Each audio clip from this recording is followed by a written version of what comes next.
दोस्तों, जीवन में अक्सर हम अपनी असफलताओं के लिए किस्मत को दोष देते हैं। हम सोचते हैं कि हमारे पास पर्याप्त संसाधन नहीं है, हमारी मेहनत बेकार जा रही है और बाकी लोग हमसे बेहतर हैं। लेकिन क्या कभी हमने यह सोचा है कि हमारी असली समस्या हमारी सोच और हमारे कर्म है? आज मैं आपको एक ऐसी प्रेरणादायक कहानी सुनाने जा रहा हूं जो न सिर्फ आपकी सोच को बदल देगी बल्कि आपको यह भी सिखाएगी कि किस्मत के भरोसे बैठने से कुछ नहीं होता। हमारी किस्मत तभी बदलती है जब हम अपने कर्मों में विश्वास रखते हैं। तो चलिए जानते हैं कि कैसे मेहनत और सही दिशा में किए गए कर्म जीवन को बदल सकते हैं। ध्यान से सुनिए, क्योंकि यह कहानी आपकी जिंदगी बदलने की ताकत रखती है। बहुत समय पहले की बात है, एक नगर में महात्मा बुद्ध ठहरे हुए थे। तभी वहां एक किसान आया और उसने महात्मा बुद्ध से कहा, हे बुद्ध, मेरी किस्मत बहुत खराब है। मैं जो भी काम करता हूं वह सब बिगड़ जाता है। मुझे मेरी मेहनत का कोई फल नहीं मिल पाता। मैं एक किसान हूं और खेती करता हूं, लेकिन मेरी फसल कभी अच्छी नहीं हो पाती। इसी वजह से मैं बहुत परेशान रहता हूं। पता नहीं क्यों मेरे साथ ही ऐसा क्यों होता है। इसके उपाय के लिए मैंने कई साधु संतों से बात की, कई ज्ञानियों से राय ली। उन्होंने जो कुछ भी कहा वह सब किया। मैंने हर प्रकार के अनुष्ठान, पूजा पाठ और अन्य उपाय करके देखे, लेकिन फिर भी मुझे इसका कोई लाभ नहीं मिला। वहीं मेरे गांव के बाकी लोगों की फसलें बहुत अच्छी होती हैं। वे उतनी मेहनत भी नहीं करते, फिर भी उनकी फसलें हमेशा शानदार होती हैं। मैंने सुना है कि आप सभी समस्याओं का समाधान करते हैं, इसीलिए आज मैं आपके पास आया हूं। क्या आप मेरी समस्या का समाधान कर सकते हैं? हे तथागत, क्या आप मेरी किस्मत बदल सकते हैं? किसान की बात सुनकर महात्मा बुद्ध मुस्कुराए और बोले, भंते, तुम्हारी किस्मत तो पहले से ही बहुत अच्छी है। सब कुछ तो तुम्हारे पास है, फिर भला तुम ऐसा क्यों कहते हो कि तुम्हारी किस्मत अच्छी नहीं है? इस पर किसान ने उत्तर दिया, हे तथागत, मेरे पास क्या है? मेरी किस्मत इतनी खराब है कि जिस भी काम में मैं हाथ लगाता हूं वह बिगड़ जाता है। मैं चाहकर भी अपने खेतों में अच्छी फसल नहीं उगा पाता। बाकी लोगों की जमीन, शरीर और मेहनत मेरी जैसी ही है, लेकिन उनकी फसलें हमेशा अच्छी होती हैं। मैं हर साल नुकसान उठाता हूं। कृपया मुझे इसका उपाय बताएं। महात्मा बुद्ध मुस्कुराते हुए बोले, भंते, तुम्हारे पास एक स्वस्थ शरीर है। तुम्हारे सभी अंग सही तरीके से काम करते हैं। तुम्हारा मस्तिष्क अच्छी तरह से सोचता है। तुम्हारे पास खेती के लिए जमीन है। तो भला तुम्हारे पास किस चीज की कमी है? तुम्हारी किस्मत बहुत अच्छी है। किसान ने जवाब दिया, हे तथागत, मेरी समस्या यह नहीं है। मेरी समस्या यह है कि जिन भी कार्यों में मैं हाथ डालता हूं वे बिगड़ जाते हैं। रही बात शरीर, मस्तिष्क और जमीन की, तो वे तो सभी के पास हैं, लेकिन मेरे खेतों में फसल नहीं होती और मेरी मेहनत बेकार जाती है। क्या आप कोई ऐसा मंत्र या तरीका बता सकते हैं जिससे मेरी किस्मत बदल जाए? महात्मा बुद्ध बोले, ठीक है भंते, यदि तुम कोई उपाय चाहते हो तो मैं तुम्हें एक मंत्र दूंगा, लेकिन उससे पहले मुझे यह बताओ, क्या तुम्हें पता है कि तुम्हारे खेत में खजाना है? किसान यह सुनकर चौंक गया और बोला, हे बुद्ध, मेरे खेत में खजाना है? यह कैसे संभव है? बताइए, वह खजाना कहाँ है? मैं अभी उसे जाकर निकालता हूं। महात्मा बुद्ध मुस्कुराते हुए बोले, भंते, वह खजाना ऐसे नहीं मिलेगा। उसके लिए तुम्हें मेरा कहा मानना होगा। जैसा मैं कहूं वैसा करना होगा, तभी तुम्हें वह खजाना मिलेगा। किसान ने कहा, ठीक है तथागत, आप जैसा कहेंगे मैं वैसा करूंगा। कृपया मुझे बताइए कि वह खजाना कहाँ है? महात्मा बुद्ध ने कहा, भंते, जाओ अपने खेतों में और वहां से मिट्टी की एक टोकरी भरकर मेरे पास लाओ। किसान भागकर अपने खेतों में गया और जल्दी जल्दी मिट्टी की एक टोकरी भरकर महात्मा बुद्ध के पास लौट आया। उस मिट्टी को देखने के बाद महात्मा बुद्ध उस किसान से कहते हैं, ठीक है, अब मेरी बात ध्यान से सुनो। अब से 1 महीने बाद अपने खेत की खुदाई करना, और जब तुम पूरा खेत खोद दोगे तो उसमें से एक टोकरी मिट्टी फिर से मेरे पास लेकर आना। महात्मा बुद्ध के मुख से यह बात सुनकर वह किसान कुछ देर के लिए सोच में पड़ गया। वह यह सोचने लगा कि जब खजाना मेरे खेतों में गड़ा हुआ है तो महात्मा बुद्ध मुझे सीधे सीधे बता क्यों नहीं देते कि वह कहां पर है। उसने कुछ देर सोच विचार करने के बाद महात्मा बुद्ध से आखिरकार यह बात पूछ ही ली। वह किसान महात्मा बुद्ध से कहता है, हे तथागत, यदि वह खजाना मेरे खेतों में है तो आप मुझे बता क्यों नहीं देते कि वह कहां पर है? मैं उसे अभी जाकर निकाल लेता हूं। भला मुझे 1 माह का इंतजार क्यों करना है? आखिर इसकी क्या जरूरत है? इस पर महात्मा बुद्ध बड़े शांत स्वर में उस किसान से कहते हैं, भंते, हर कार्य का एक समय होता है और वह कार्य यदि उचित समय पर किया जाए तो वह हमें उचित और शुभ फल देता है। तुम तुम चाहते हो तो मैं तुम्हें खजाना बता देता हूं कि वह तुम्हारे खेतों में कहां गड़ा हुआ है। लेकिन एक पल के लिए यह भी सोच लो, अगर तुम अभी उस खजाने को पाने की कोशिश करोगे तो हो सकता है कि तुम्हारे हाथ कुछ भी ना आए। सोच लो, तुम अभी उस खजाने को पाना चाहते हो या 1 महीने के बाद। महात्मा बुद्ध के मुख से यह सारी बातें सुनकर वह किसान कुछ देर के लिए सोच विचार में पड़ गया और फिर वह महात्मा बुद्ध से कहता है, हे तथागत, आप जैसा कहेंगे मैं वैसा ही करूंगा। इतना कहकर वह महात्मा बुद्ध को प्रणाम करके वापस घर लौट जाता है। वह जैसे तैसे अपने मन को मार लेता है और अपनी इच्छाओं को दबा लेता है, किंतु अब भी उसका मन बहुत बेचैन था। वह उस खजाने को जल्द से जल्द पाना चाहता था। रात में उसे खजाने के सपने आया करते थे। वह दिन भर केवल खजाने के बारे में ही सोचता रहता था। जब भी वह खेत जाता तो एक किनारे पर बैठता और उस खजाने के बारे में सोचने लग जाता। दिन भर हर समय उसके मन में केवल खजाना पाने के विचार ही चलते रहते। वह यह सोचता रहता कि जब मुझे खजाना मिल जाएगा तो मैं इस नगर का सबसे अमीर आदमी बन जाऊंगा। मेरे पास सारे ऐशो आराम होंगे और मैं अपना जीवन आनंदमय बिताऊंगा। मुझे किसी चीज की कोई कमी नहीं होगी। देखते ही देखते ऐसे ही करीब 1 माह बीत गया। फिर वह अपने खेतों में गया और उसने अपने खेतों में से एक टोकरी मिट्टी खोदी। उस टोकरी में मिट्टी भरकर वह महात्मा बुद्ध के पास पहुंचा और महात्मा बुद्ध से कहता है, हे तथागत, ये लीजिए एक टोकरी मिट्टी जो मैंने अपने खेत से लाई है। अब बताइए वह खजाना कहां पर है। इस पर महात्मा बुद्ध उस किसान से कहते हैं, क्या तुमने अपना सारा खेत खोद दिया?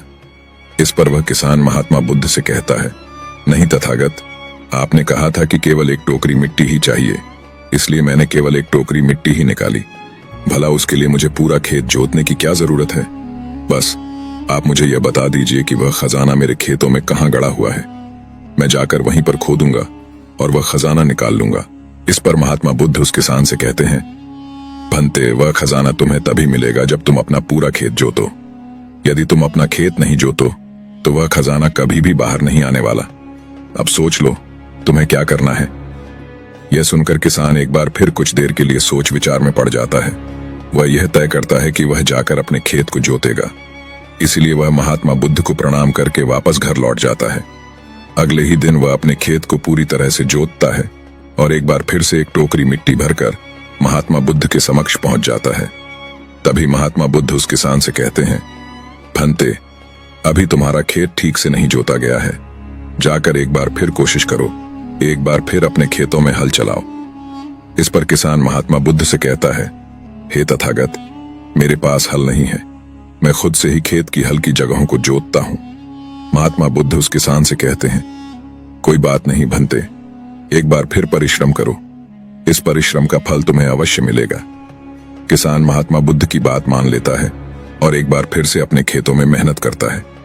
वह फिर से हल चलाता है और एक टोकरी मिट्टी भरकर महात्मा बुद्ध के पास पहुंचता है। मिट्टी देखकर महात्मा बुद्ध उस किसान से कहते हैं, हाँ, अब ठीक है, किंतु अब तुम्हें मेरा दूसरा कार्य करना होगा। इतना कहकर महात्मा बुद्ध उस किसान से कहते हैं, जाओ और अपने खेतों में उन फसलों के बीज डालो जिन्हें तुम उगाना चाहते हो।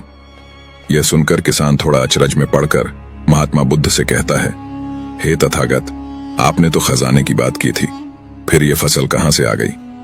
महात्मा बुद्ध उस किसान से कहते हैं, भंते, अगर तुम्हें खजाना चाहिए तो तुम्हें मिट्टी में बीज तो डालने ही होंगे।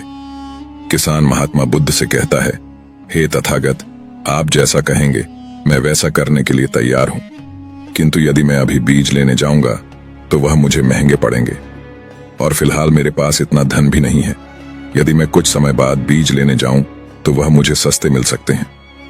महात्मा बुद्ध उस किसान से कहते हैं, भंते, मैंने तुम्हें कहा था कि यदि हम किसी कार्य को सही समय पर करते हैं तो हमें उचित लाभ मिलता है, किंतु अगर वही कार्य समय पर नहीं होता तो उसका फल हमें नहीं मिल पाता। इसलिए आज ही जाओ और अपने खेतों में बीज डालो। किसान महात्मा बुद्ध की बात मान लेता है। वह महात्मा बुद्ध को प्रणाम करता है और बीज लेने निकल जाता है। बीज लाकर वह अपने खेतों में उन्हें बो देता है।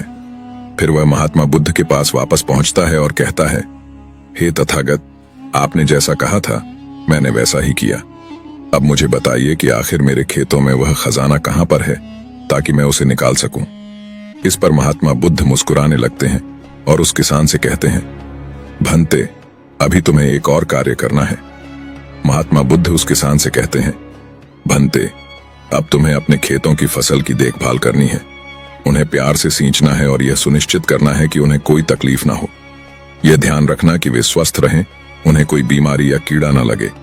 यदि ऐसा हुआ तो वह खजाना तुम्हें नहीं मिल पाएगा। लेकिन यदि तुम्हारे खेत का हर बीज अंकुरित हो गया और अपनी संपूर्णता तक पहुंच गया, तो वह खजाना तुम्हें अवश्य दिखाई देगा और तब तुम्हें मेरे पास आने की भी आवश्यकता नहीं पड़ेगी। किसान महात्मा बुद्ध की सारी बातें मान लेता है और उन्हें प्रणाम करके अपने घर लौट जाता है। अब से वह अपने खेतों की पूरी देखभाल करने लगता है। वह दिन रात अपनी फसलों में लगा रहता है और किसी प्रकार की विपदा उनके पास नहीं आने देता। हालांकि अब भी किसान के सपनों में केवल वही खजाना नजर आता था। वह मन ही मन सोचता, बस एक बार यह फसल पूरी तरह से तैयार हो जाए, तब वह खजाना मुझे अवश्य मिलेगा। इसी सोच के साथ उसने अपनी फसलों की देखरेख में जी जान लगा दी।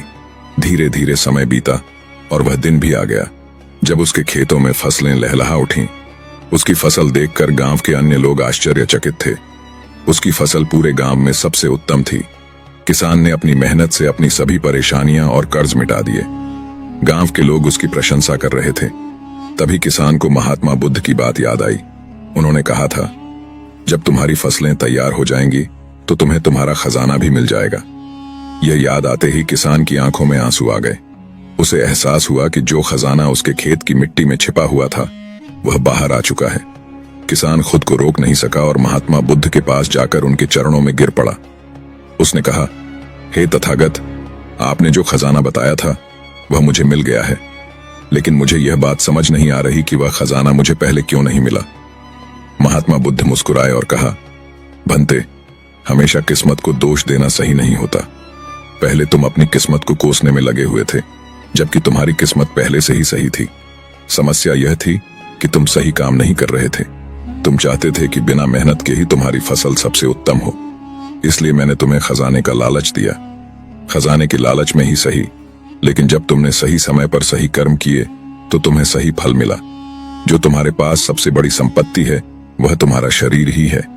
इस शरीर के माध्यम से हम जो चाहे वह पा सकते हैं, लेकिन अधिकतर लोग अपनी किस्मत को कोसते रहते हैं। वे अपने कर्मों पर ध्यान नहीं देते और यही उनकी असफलता का कारण बनता है। किसान ने महात्मा बुद्ध से पूछा, हे तथागत, तो क्या किस्मत जैसी कोई चीज नहीं होती? महात्मा बुद्ध मुस्कुराए और बोले, भंते, किस्मत क्या है? किस्मत हमारे सत्कर्मों का ही परिणाम है। यह सत्कर्म ही हमें ऊर्जा और शक्ति प्रदान करते हैं ताकि हम सही दिशा में कार्य कर सकें। इन्हीं सत्कर्मों से हम अपने जीवन के लक्ष्य को प्राप्त कर सकते हैं। महात्मा बुद्ध का यह उपदेश सुनकर किसान ने उनके चरणों में गिरकर कहा, हे तथागत, अब मुझे समझ आ गया है कि मेरी किस्मत खराब नहीं थी, बल्कि मेरे कर्म ही खराब थे। आज से मैं अपनी किस्मत को कभी दोष नहीं दूंगा और अपने कर्मों को सुधारकर सभी कार्य सही समय पर करूंगा। इतना कहकर किसान ने महात्मा बुद्ध को प्रणाम किया और अपने घर लौट गया। कहानी का संदेश दोस्तों, हम में से अधिकतर लोग अक्सर अपनी किस्मत को दोष देते हैं, लेकिन हमें यह नहीं भूलना चाहिए कि हमारे कर्म ही हमारे भाग्य का निर्माण करते हैं। जब हम अपने कर्मों को सही समय पर सही दिशा में करते हैं, तभी हमें अपने लक्ष्य का सही फल मिलता है। जो लोग अपनी असफलताओं के लिए अपनी किस्मत को कोसते हैं, वे यह नहीं सोचते कि उन्होंने अपने लक्ष्य को पाने के लिए क्या प्रयास किए। लेकिन जो लोग अपने कर्म पर विश्वास रखते हैं, वे अपने असफल प्रयासों से भी सीखते हैं और दोबारा प्रयास करते हैं। यही लोग अंततः अपने लक्ष्य को प्राप्त करते हैं।